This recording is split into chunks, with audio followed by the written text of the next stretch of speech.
The TMJ-TMD conundrum is real and has been puzzling the dental and medical professions for decades. This is the TMJ-TMD Demystified podcast with Dr. Tony Urbanek, where we'll connect the dots between TMD symptoms and the actual cause. We'll tackle common TMD misconceptions and educate you, the practitioner, about a simple, tested, and proven TMD solution that has already provided relief to thousands of patients, while helping practitioners build an additional source of income free from insurance control. Welcome to this episode of the TMJ-TMD Demystified podcast.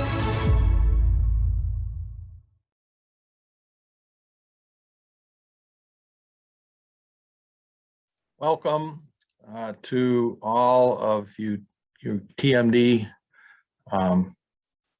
folks who have an interest in solving the problem of temporomandibular joint disease. I'm Tony Urbanek, and we're here for the next episode of TMD Demystified. Welcome to you all, and I look forward to speaking with you today on another topic that came to my attention just yesterday. Not a new topic, actually a very old topic. I want to try to explain it to you as succinctly as possible and gain your interest in the topic for the purpose of actually solving this problem. The solution is there. If you followed me along for the past several months, you all know that it's all about inflammation within the temporomandibular joint.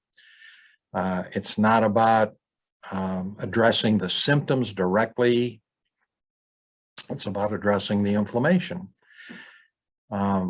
We won't go down that road at all today. I won't waste your time again. You can go back to previous episodes and listen about it, watch me do presentations. But today I want to talk about a couple things that happened to me yesterday in the office. I still see TMD patients almost exclusively, but only a couple days a week, couple half days a week. And yesterday, within the span of about 30 minutes, I had two patients come in, different kind of history on each patient, but both suffering greatly from temporomandibular joint symptoms. And I wanted to just tell you about these and see if it doesn't make an impact on you on why and how this is such a great problem that needs your attention as much or more than my attention has been on this problem for 10 years. First patient, we'll just call her Norma. That's her first name. Norma had actually been seen by me 5 years ago. And as happens not infrequently, after we got her up to her statement that 85 to 95 to 100% of her symptoms had diminished, Norma was lost to follow-up. It is very difficult, we find, to get patients to come back once we get them up to a certain level of symptom relief, pain relief. They consider, I'm fixed. And they don't come back to the doctor for the routine follow-up that I always encourage at no additional cost to make sure that they're stable and that they know how to use the device on into infinity, because you have to use the device consistently after the majority of your symptoms go away or they'll return. So Norma, a very nice woman, came back after 5 years and said she was starting to have pain again on one side, and I was on the right side, and she described her pain as starting to have more ear pain rating up into the temple region and down the right side of her neck and right side of her mandible. And so I took additional history, and that's really want to talk about her history, well, what happened to Norma for the 5 years that I had not seen her. And then also what I observed and how we handled Norma. But the history that she gave me was quite profound. She had seen, after she began having additional pain, and she was using the device as recommended every night for the past 5 years. And for the past 4 9/10 years, she was doing extremely well and all her symptoms were left at bay. But for the past few months, she began having these symptoms, unilateral symptoms that were giving her substantial problem. And instead of coming back to the office like she was invited to all the way up and down the line of her treatment 5 years ago, all the patients know they can come back at any time, no charge if they're having problems. She went to a series of doctors. She thinking that she had an earache. She went to 2 ENTs and seen by her PCP and also her dentist. So there are 4 doctors in the span of a couple months that saw this patient complaining of these symptoms of earache, temple pain, neck pain, pain into the jaw. And by my careful history taking, she said that both ENT doctors had no solution. They couldn't have any idea what was going on. Her PCP, the same thing, didn't offer any kind of treatment, said, I don't know. And her dentist is the one who prescribed steroids. Now, I tell patients all the time, steroids are not a solution to this problem, although it can give temporary relief. Obviously, steroids are very effective in relieving inflammation. No doubt about it. Steroids have tremendous side effects, on some people more than others, tremendous side effects. So this is just a brief little story. So Norma saw 4 doctors, 3 of them gave her no solution, said it's not an ear problem, your ears are fine. The PCP didn't know what to do. And her dentist prescribed steroids. And within, as she said, within a week, she was in the hospital with complications of steroids. And specifically, her blood pressure shot through the roof. And she was hospitalized. That isn't the only complication of taking steroids, but that is one. And it can really wreak havoc on the endocrine system and other systems within the body and the immune system.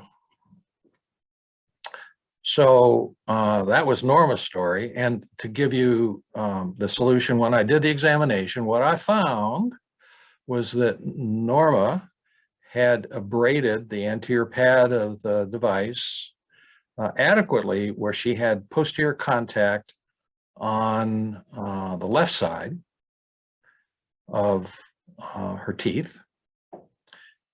And as expected, if you have contact on posterior teeth on one side, the contralateral joint is the joint that will be most affected and most used. So when you chew on or brux on this side, the contralateral joint is the one that's taking the abuse, and that fit her history very well. So as those of you who follow us along know, that the solution to this is to increase the anterior pad slightly, add acrylic, which you can do on an old device, 5-year-old device. It looked okay. Built up that anterior pad, separated that one area on the left side posterior that was in occlusion. Actually, it was only one tooth. And I fully expect within a short time her painful symptoms, which are earache, temporal pain, neck pain, jaw pain, on the contralateral side of that to go away. taking the load off the joint. Take the load off the joint long enough, the inflammation dies down, the symptoms go away. It's that simple. But what I wanted to bring to your attention was how badly this is misdiagnosed, misunderstood, misdirected, and patients treated with things that can really get them into trouble, big time trouble. So that little episode for Norma cost somebody several $1,000s. I think she said she was in 3 days in the hospital before they got her blood pressure under control. All because the doctors either didn't diagnose it, misdiagnosed it, had no idea what was going on, or treated it with something that had significant severe complications. That was Norma's story. And then about 30 minutes later, Sharon was seen. Sharon is a patient I had not ever seen before. She came in with typical symptoms. I believe, as I recall, she had them all: headache, earache, jaw pain, neck pain, tinnitus, subjective hearing loss, shoulder or arm pain, vertigo. And we went through her symptom list and identified through examination, not only should she have the symptoms, but her joints were hot. They were tender to pressure from the open and closed position, which identified the joints are inflamed. If you know the joints are inflamed and you have the symptoms, then you have TMD. That's simple. I do get a Panorex. I want to make sure I'm not missing something, a big old cyst tumor or something up there. But that was Sharon's examination. But in her history taking, in the history that I took,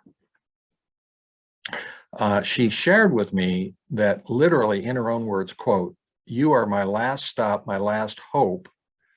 I am scheduled to have neck surgery for my neck pain."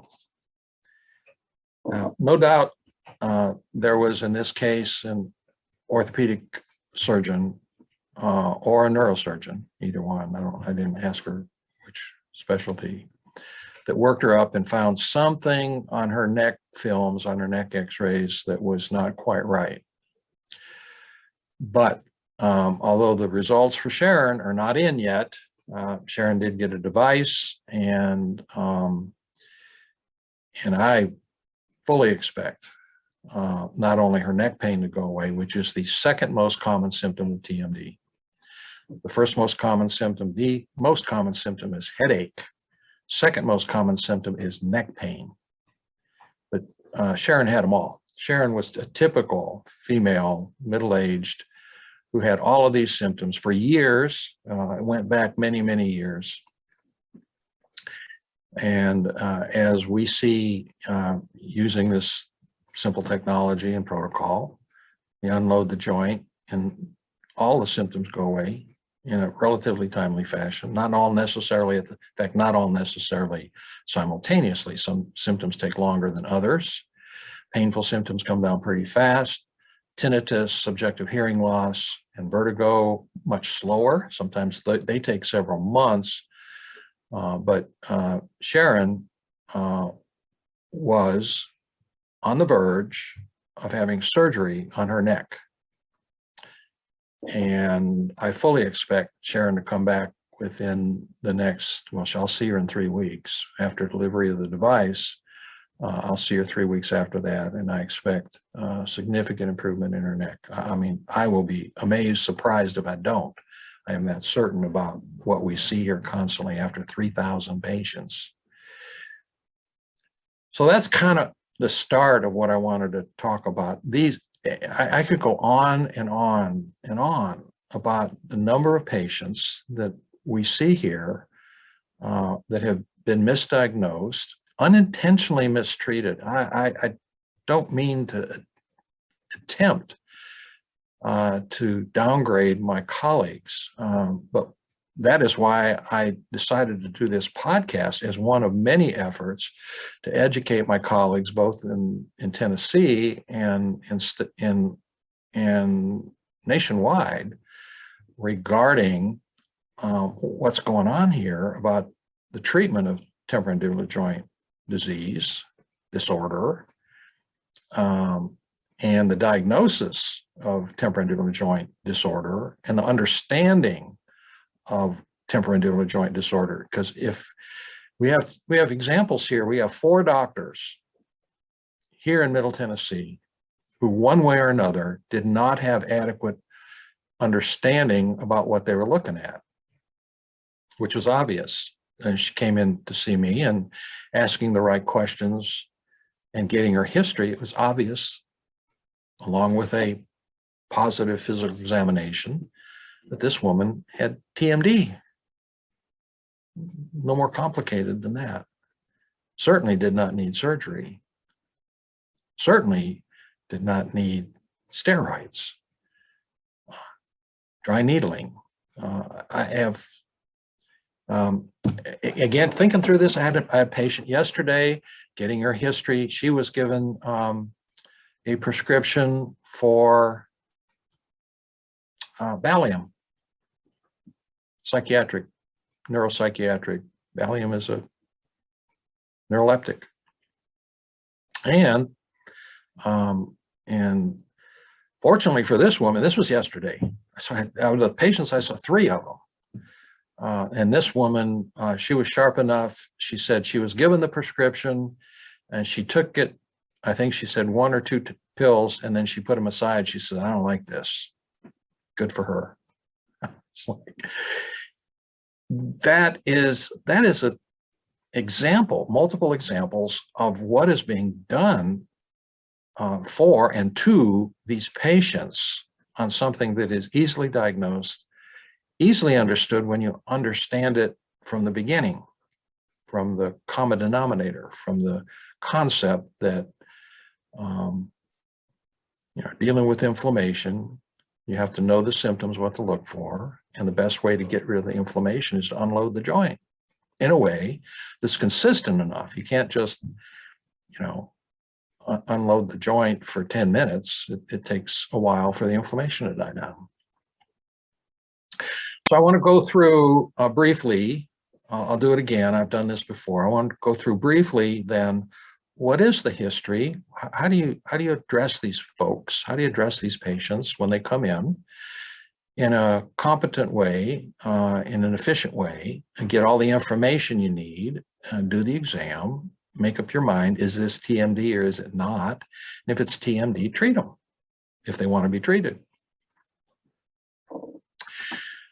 So the first thing when a patient is in your chair, in your office, is to first listen to them, listen to their symptoms. But to shortcut the time that you may have to spend, because you could spend an enormous amount of time listening to the patient's symptoms that in some times can go on 30, 40, 50 minutes and go back years and years and years.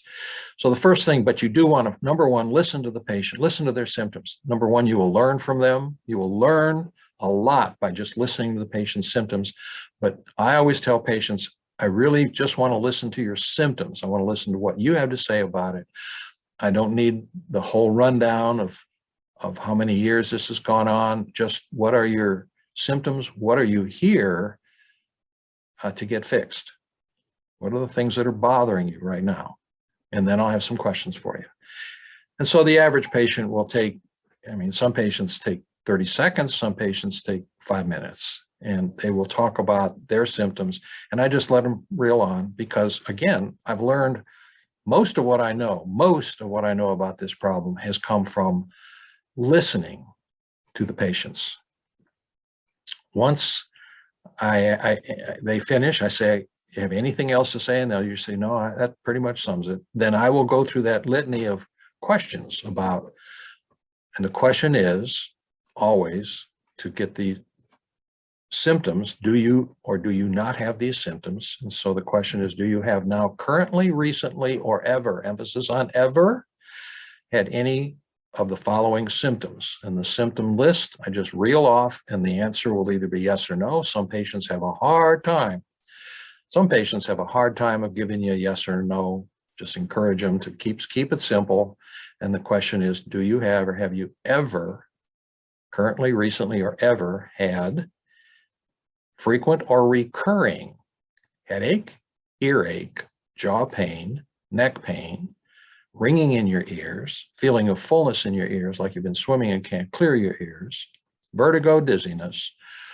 I always point to my shoulder and rub it, upper shoulder, pain or tightness, because a lot of people talk about tightness rather than pain, arm, hand, finger, tingling or numbness, and locking, various degrees of locking of the jaw, locking of the mandible.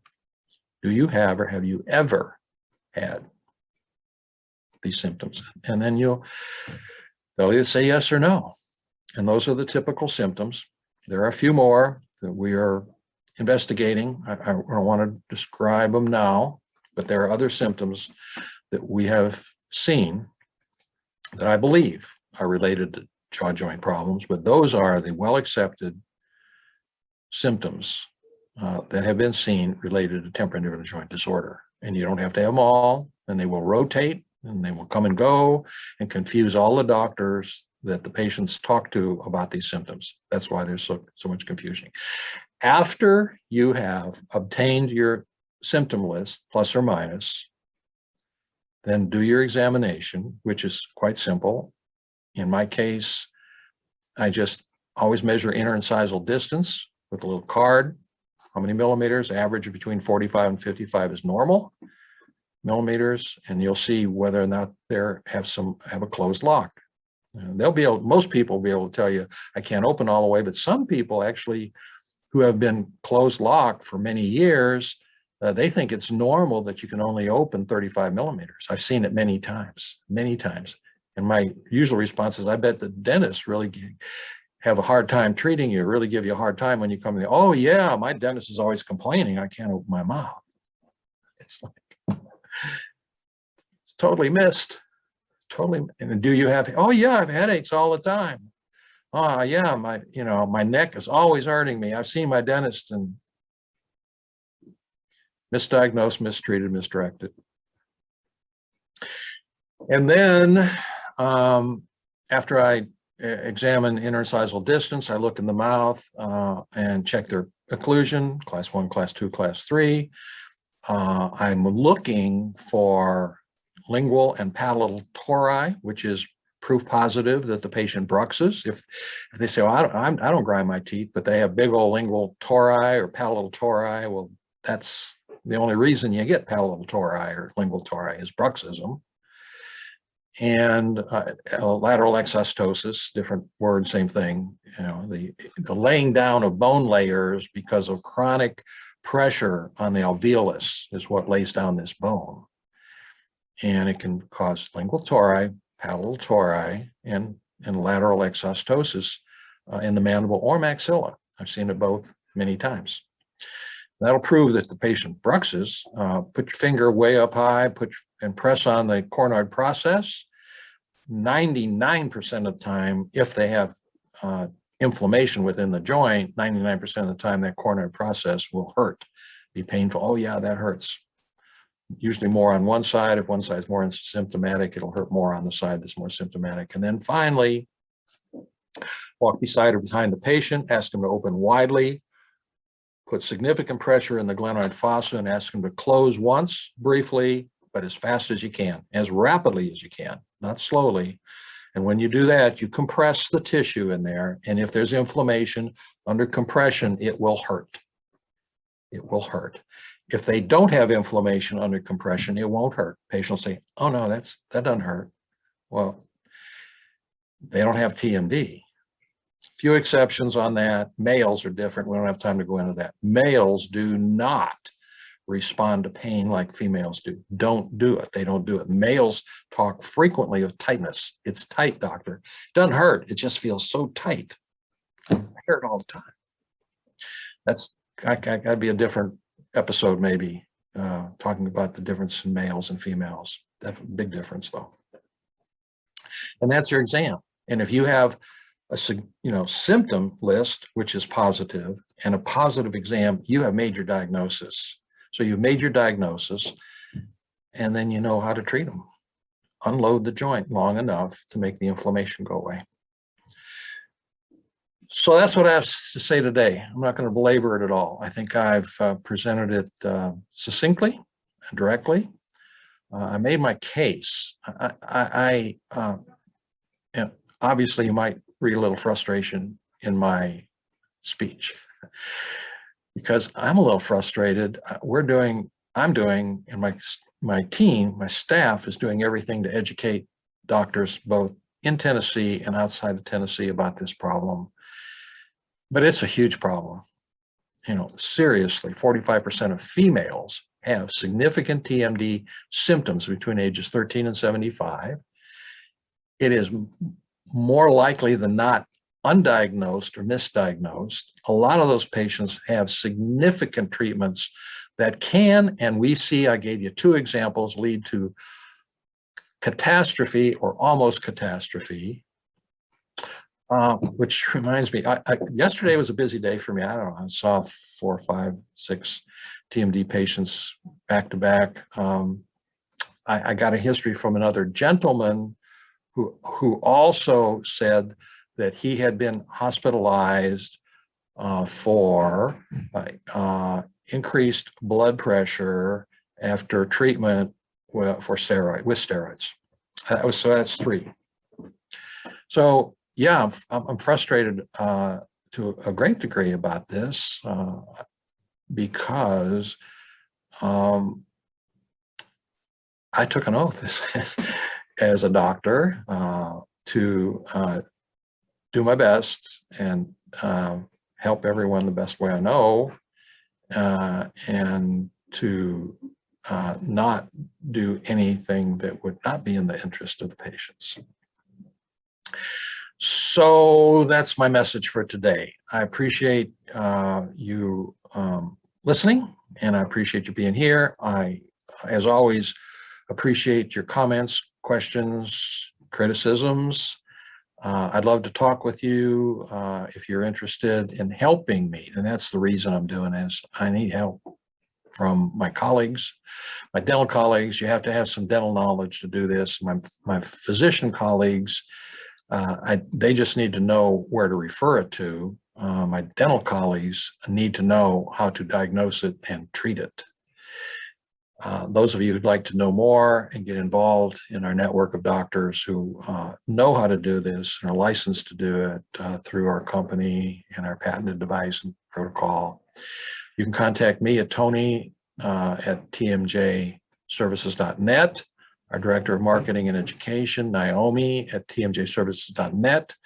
You can see more information about our company, what we do, a whole bunch of patients who have success stories about that on our website, www.tmjservices.net.